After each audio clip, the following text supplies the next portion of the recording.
Good morning, my time. I'm not sure what time it is for you.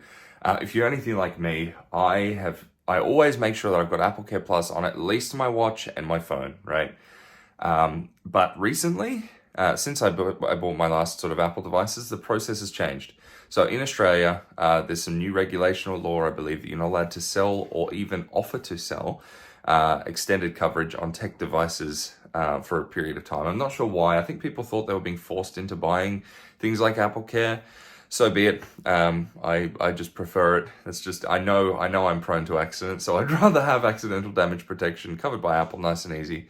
So the process has now changed. I'm a little bit confused, right? Or I was. I spoke to Apple, had a bit of a chat with them about how this is all done now, and I have some information which I'll show you shortly. So here we go. Here is how to apply AppleCare to a new device, how to move from annual to monthly subscription of AppleCare, and then how to cancel your monthly AppleCare subscription when you're ready. Enjoy. Alrighty, if you're anything like me, you like having AppleCare on your devices, but the process has changed and made it a little bit more difficult to understand. So I'm going to go through that today. I've done a bit of research and reading as to how you put AppleCare on your devices in Australia. We've had, I believe, some regulations change, so it's a little bit more difficult to purchase insurance because people thought it was being forced on you for some reason. But anyway, I digress. Let's move on. The first thing you're going to need, or the easiest way to do it, on your iPhone, you're going to need the Apple Support app. So you can download that from the App Store. It's free, of course. You just sign in with your Apple ID and password. I'm going to tap Open now, and it opens straight away to my iPhone. So this is my iPhone. I've just actually purchased AppleCare Plus to test this, okay, and make sure that it works so that I can run you through how to do it. So what I'm going to do, I need to do the exact same thing now for my Apple Watch, okay? So what happened is I purchased the new Apple Watch and I got my 7 days of free coverage. During that 7 days, you are not allowed to purchase, or there's no way, I should say, to purchase additional AppleCare coverage. You have to wait until 7 days is over and you're in that sort of that area. You've got 60 days from the date of purchase to actually go ahead and purchase your AppleCare for the first time on a brand new product. But the first 7 days is complimentary and you can't, just to be super confusing. So 60 days from purchase date is how long you've got to purchase it. You can do it in store, but it's easier to do it on the app. And you must wait at least 7 days until your coverage is finished. So you can see here, it says I've got AppleCare coverage available until the 25th of November 22.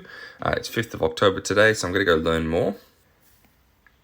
Okay, so it's just telling me what AppleCare includes. So unlimited repairs for accidental damage protection. That's fantastic. If I drop this phone, they are extremely durable, but that's a whole different topic. If I drop it, crack the screen, I can take it into Apple Pay at much cheaper subsidized Apple rate to get those repairs done. So you can see down the bottom it says there are 52 days remaining to add AppleCare Plus coverage to your paired Apple Watch. To add coverage, open the Apple Watch app on your iPhone, tap My Watch, General and About. We can just hit continue because we're inside the Apple Support app, which is the hub for all things insurance. We can see there we want to choose our plan. So there's two options. You can pay monthly, which is $7.49 a month, or 150 Australian for one flat fee for the 2 years. I recommend if you're going to keep the watch for a number of years like I will, or at least the 2 years that you're paying for it, you may as well go the annual fee up front if you can afford it. So I'm going to do that. So I can now select here if I want to go 2 years or monthly. I'm going to tap 2 years. It's going to then ask me for my bank details, which I'm just going to go manually. I'm also going to cover over this screen, obviously, because I don't want you to see that. So let me just go ahead and pump them in now. So once I've input my payment details, it's going to ask for my billing address details, which I've also populated there. And I'm going to blank out so you can't see. But you just got to go ahead and populate them. And then when you're ready, continue. And there we go. So now I can finalize. It's going to say, all right, here's my Visa card. What are we buying? We're buying 2 years of AppleCare Plus coverage on my on my Apple Watch. Subtotal, tax breakdown, grand total, bunch of little fine print down the bottom, which is always fun, which in this case I think is more than the actual page content. There you go. And then we can hit continue once you've sort of read all of that. Obviously there's AppleCare terms and conditions, which I must recommend you read, and I swear off camera I did. I'm going to hit complete purchase. There we go. Your device is now covered. So it says your device is now covered with AppleCare. The Apple Support app is the easiest way to set up, repair, and get 24/7 support. So there's my email at the top of my screen thanking me for purchasing AppleCare. And I'm going to tap done. Okay. So if I now go, we can see that the old message is still there. Oh, there we go. As if on cue. It's gone and said now that the new AppleCare has been applied. Then we can see that that expires in 2023. Okay, so I'm going to tap done.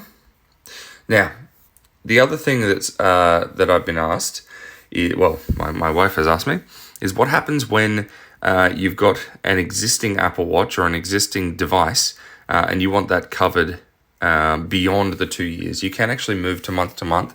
I don't have an example, I think, in here that I can give you, but basically you'd navigate to the older device. I'm just going to check an old pair of, I don't have them here, but an old pair, an old Apple Watch was what she was looking for.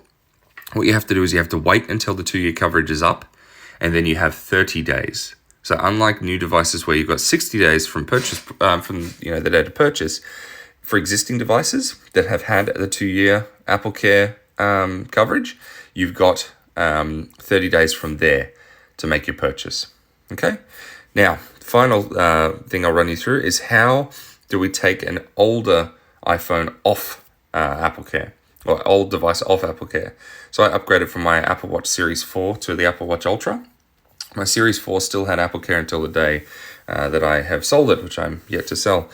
So what I want to do is I want to turn off AppleCare because unfortunately the month-to-month AppleCare you cannot transfer, and the only option would be for me to continue paying it. So I'm not going to do that. So I'm going to go up here to device details. Once selected the device, we can see AppleCare Plus renews 25th of October, so end of this month. We can see I'm covered for everything. I can go manage plan. And there we go. I can see my AppleCare Plus for watch as an active subscription in there. I'm going to tap it. That's just in the subscription section of my Apple ID. So I can go in there and I can cancel the subscription. Okay. So it's saying if I cancel it, I've got, I'll read that message. If you cancel, you'll lose AppleCare Plus coverage for your device on 24 October. To cancel immediately, contact Apple support. We don't really need to to cancel immediately. I'm sure there's a little bit of a refund in there if I really wanted to, but we're talking $5. I'm probably not going to. So I'm going to go cancel subscription. Confirm cancellation. Your Apple Watch Series 4, blah, blah, blah, blah, will no longer be protected. And AppleCare Plus cannot be renewed once it expires. Continue. And there we go. So as you can see, I have just cancelled the subscription on my Apple Watch Series 4. I have the option to renew it, which again, I'm not going to because I don't need this watch anymore. Okay. So that's how you apply AppleCare to a brand new device, how you remove it from an older device running on monthly. And again, I don't have an example of this, but if I wanted to go ahead and renew an Apple Watch or whatever it is, actually, prime example, the Apple Watch Series 4 now, I'm pretty sure I can just go to device details, tap the AppleCare, I can go into manage plan, or I can go into renew coverage, and it'll take me into that subscription area. But that must be done within 30 days of the 2 years AppleCare expiring. Okay? So brand new devices, you've got 60 days from purchase date, but you must wait 7 for that complimentary period to disappear. Then you can purchase AppleCare Plus. For existing devices that have been on the 2-year plan, but you want to move to monthly, you need to wait until that 2-year date is up, and then you have 30 days from that final day to apply the new AppleCare plan.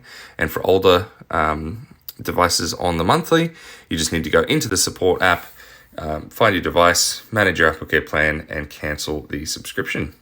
And it is that simple. That is how you apply, remove, manage, etc. AppleCare Plus in Australia in 2022, and no doubt that will change again soon. So I'll see you when that happens, but good luck.